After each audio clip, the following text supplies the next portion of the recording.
Indeed, the COMESA meeting is on. That is one of the things that we'll be covering for you, even in the news, including the National Treasury is also launching the Kenya National Workshop on credit rating, and also the Huduma Kenya launch of Customer Service Week are just some of the events we'll be covering for you in as far as the editorial is concerned. My name is Maria Ambo, and definitely this is Good Morning Kenya, ready to bring you the news of the day, where teachers, welfare and implementation of new education curriculum took center stage during the national celebrations to mark World Teachers' Day. More than 3,000 teachers gathered for the feat on Sunday in Nairobi amid calls to employ more teachers on permanent and pensionable terms, as well as address the teacher shortage, promotions and implementation of the curriculum. Now, this comes as government says it will employ 24,000 more teachers by January 2026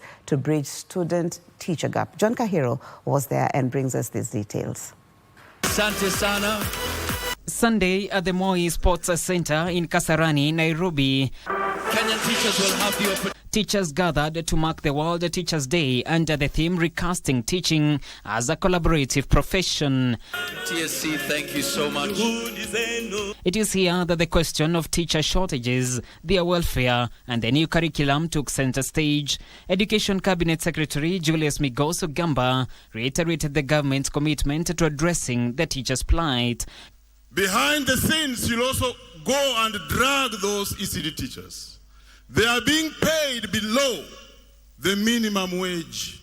To enhance the teacher-learner ratio, Ogamba announced that the government will employ at least 24,000 teachers by January 2026, in addition to the 76,000 already recruited. The government has employed a historic 76,000 teachers in 2 years.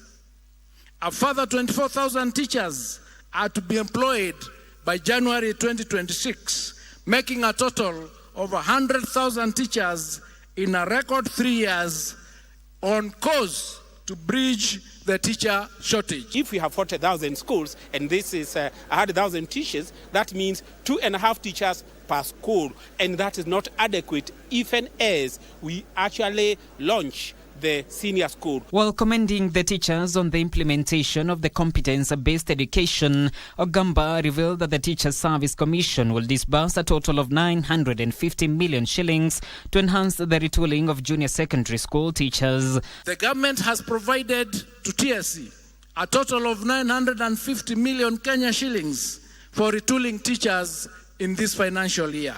On the funding of education in the country, the CS said at least 9 million learners have been verified and the disbursement of capitation is underway. We are only releasing capitation to schools whose learners have been verified. Meanwhile, KUPPET National Chairman Omboko Milemba renewed calls for an independent administrative framework for junior secondary schools. We have taken the steps of writing to the Commission so that we can have a discussion with the government.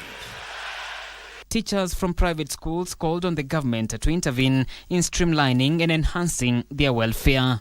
The government needs to reduce taxes to enable us to be able to offer education a little cheaply to the student and also our parents. As the world join in celebrating Teachers today, calls have been made for concerted and coordinated efforts among all stakeholders in the education sector to streamline learning. This even as the government reaffirms its commitment to supporting the education sector in the country through the employment of more teachers, enhancing their working conditions, as well as expanding the learning infrastructure.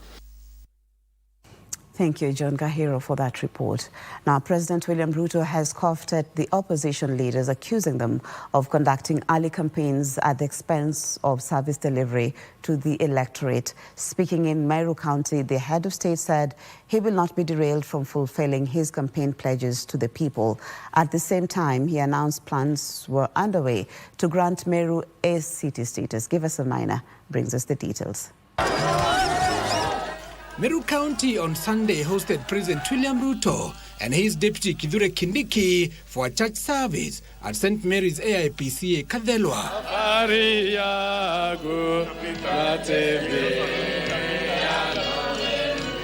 While acknowledging plans to grant Meru a city status, the president announced goodies for the county worth billions of shillings for the road network, markets and a state lodge. Tutatengeneza IPO ile ya Kenya Pipeline, tumetengeneza privatization program, tumetengeneza monetization program ili tuweze kubadilisha nchi yetu, tutoe Kenya kutoka ile third world ya watu maskini, tupeleke Kenya first world. He also said 7 billion shillings had been set aside to fix Nithi Bridge, which has been a black spot, claiming tens of lives over the years. Kwamba munataka tutengeneze dual carriageway. Vile tumetengeneza ile ya kutoka Thika kwenda mpaka kule Maroa. Tunataka pia tujenge kutoka Makutano hapo. Tuweke barabara ya kuja mpaka Meru, mpaka hapa Maua, iwe dual carriageway. President Ruto also slamming the opposition leaders for empty rhetoric rather than pushing for service delivery. Wale watu wanatupigia makelele mingi, nikijaribu kuwasikiza ile wanasema hawasemi barabara, hawasemi stima, hawasemi vijana wapate kazi, hawasemi chochote, kazi yao tu ni hewa, kuongea mambo ya bure. He also urged the Mount Kenya region not to be swayed by political euphoria and back the government development agenda. And I want to ask you, the people of Meru, the people of Kenya, tushirikiane. Waswahili wanasema umoja ni nguvu, kujitenga ni udhaifu. We want to thank the church for being partners with the government, not only in the spiritual nourishment of our people, not only in the stability of our families, but also in the economic progress of the people of Kenya and the communities and families of Kenya. Meru leaders, led by Governor Isaac Mutuma, promised to back Ruto's re-election bid in the 2027 general elections. Hata sisi, Your Excellency, when you'll be need, and I know the need that you'll have in 2027, and beginning today, ni need ya support, political support. Tutakupea kura hapa Meru, tunasema rais wetu ni tu. Well, give us some minor reporting there.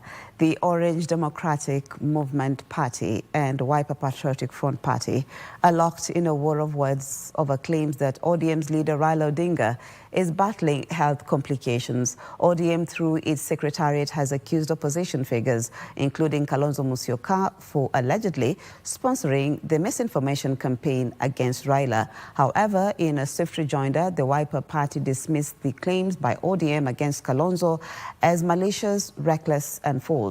They further faulted ODM for what they say is attempting to drag Kalonzo's name into their self-inflicted political decay. Give us a minor again.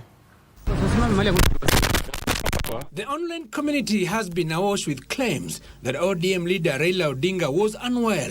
Claims that ODM party, through its secretariat, dismissed, opting to set the record straight.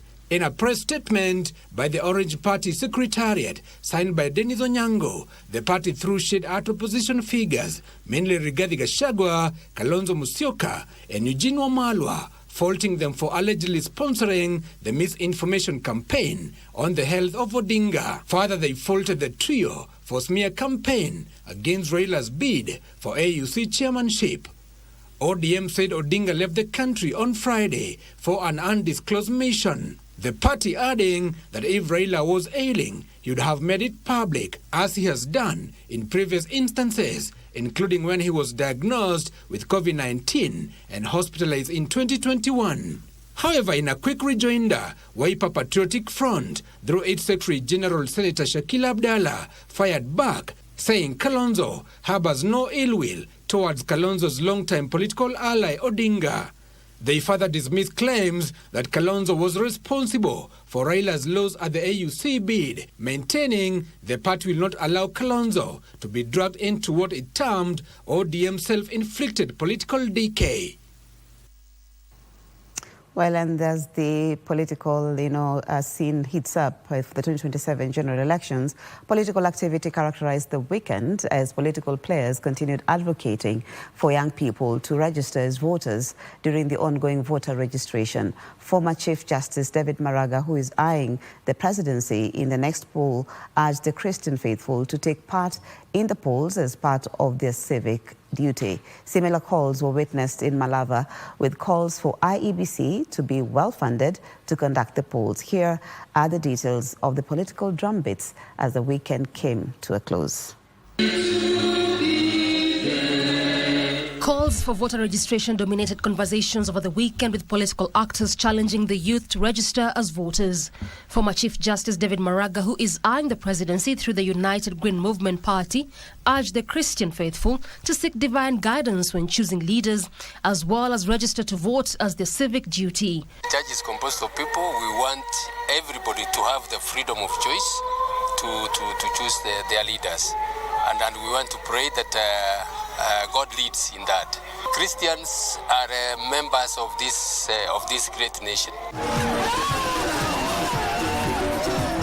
Similar calls were witnessed in Kariobangi North Ward, where youth were challenged to turn up and register as voters in the ongoing exercise by the Independent Electoral and Boundaries Commission. Kwa hivyo nataka tuonyeshe mfano mzuri hapa 14. Kweli ama si kweli? Vijana wetu kuna exercise inaendelea kuchukua kura, si namna hiyo? Yes.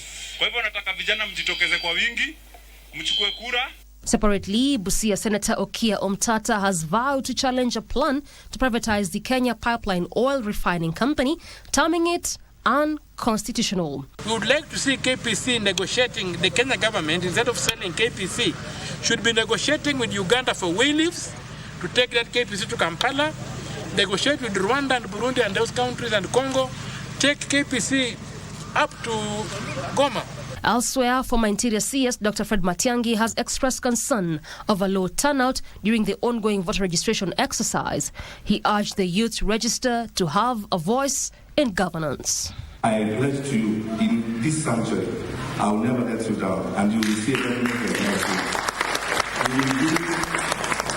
that same spirit that we had in the House of cleaning up, that same spirit we had in Interior of cleaning up, that same spirit we had in ICT of getting the right thing done. Imagine we did not migrate. And a section of human rights defenders in Mombasa are demanding the release of their fellow activists who were allegedly abducted and detained in Uganda on Wednesday. Now, the activists Bob Munjagi and Nicholas Oyo were reportedly seized in Kampala by men believed to be Ugandan security agents. Human rights defenders expressed concern over their whereabouts and call for immediate diplomatic intervention from both the Kenyan government and the regional human rights bodies. Well, let's move on. The Senate will, from Monday, transact its business from Busia County as the week-long Senate Mashinani session begins. Residents of the border town, however, have expressed mixed feelings about the visit by the senators, while small-scale traders operating along the Busia streets decry eviction by the county government. Hotel owners are optimistic that the visitors will bring profits. Along the main streets of Busia town, it's a race against time as the county government workers try to ensure the town is ready for the Senate Mashinani. Border operators and hotel owners are optimistic the Senate sittings in the border county will translate to profits. Tunashukuru sana kwa wageni wanaokuja kesho katika kaunti yetu ya Busia. Wamefanya at least saa hii town inaonekana safi. Kwa siku 2-3 zenye watamaliza hapa, at least tutakuwa na security. Kama mimi boda venye hao wageni wanakuja, najua kwa siku 2-3 hivi nitapatako kazi kidogo venye watakuwa, lakini wakiondoka najua nitarudi kwa ile maisha yangu ya kawaida. Kwanza mimi nafanya hii biashara ya guest. Sasa hao wageni kukuja, mimi nitafaidika sababu nitakuwa na wageni kwa nyumba zangu za kulala. Small-scale traders, however, operating along the streets of Busia town appear unamused by the visit, accusing the county government of unsettling them to accommodate the Senate. kukuja kwa maseneta Busia sijafurahishwa, kwa sababu hata hao makansila kwao watu wanakula, lakini hapa Busia county government inatupeleka vibaya. Kila mara tutoke mahali penye tunauzia ya kwamba tunachafua town. Hatujafurahishwa na hilo jambo yao kukuja hapa Busia. Na asitufukuze kando ya barabara, pia si ni vijana wadogo bado tunatafuta. Sasa kama kanjo wanatuhangaisha, tutoke hapa. Sasa tukishindwa tukiambiwa tutoke tuende wapi? The traders want the senators to promote their businesses rather than curtail them. Senators wajadiliane kuhusu jinsi mbinu yenye inaweza fanywa ili kurekebisha hii mambo ya panya rutu mingi ya border. The residents have also urged the Senate to conduct proper oversight on the county government of Busia, accusing it of failing on its mandate. The Busia County Assembly chambers will be Senate beginning Monday. However, for the Busia County residents, it will either leave a sweet or a bitter taste come Friday. Well, in the meantime, preparations are complete for the 24th Common Market for Eastern and Southern Africa COMESA Head of State and Government Summits and meetings that will begin on Monday, that is today, the 6th of October, at the Kenyatta International Convention Center. Now, Principal Secretary in the State Department for Trade, Regina Ombam, was among senior government officials who visited the venue on Sunday to inspect preparations for the four-day event that begins today with the COMESA EU Horticulture Connect. However, the National Federation of Sugar Farmers in Migori wants the delegates to also address unregulated sugar imports flooding the Kenyan market, undermining local production and threatening the livelihoods of thousands of farmers. Local made, when we produce the sugar, the local made sugar, and you know, with the local made sugar, there is a lot of tax which is being put on the local sugar. And the sugar that is coming out from the COMESA country are duty-free sugar. So it affects the market when it is brought here. And that one applies even to the farmers. When the market is distorted, when the market is not favorable to the local made sugar, then automatically the sugarcane production will be having a problem. The government and the COMESA country sit down and they agree on an amicable way forward. And the way forward we feel that might be good for us as farmers is that they consider the input of the farmers who are producing the raw material. At the same time, they consider the local sugar manufacturers. Well, and definitely we'll be bringing you the proceedings from the KICC in as far as the COMESA is concerned. And so on that note, I want to take a break right now, but bringing the news also to an end. My name is Mariambo. We'll be back with Good Morning Kenya in just a moment.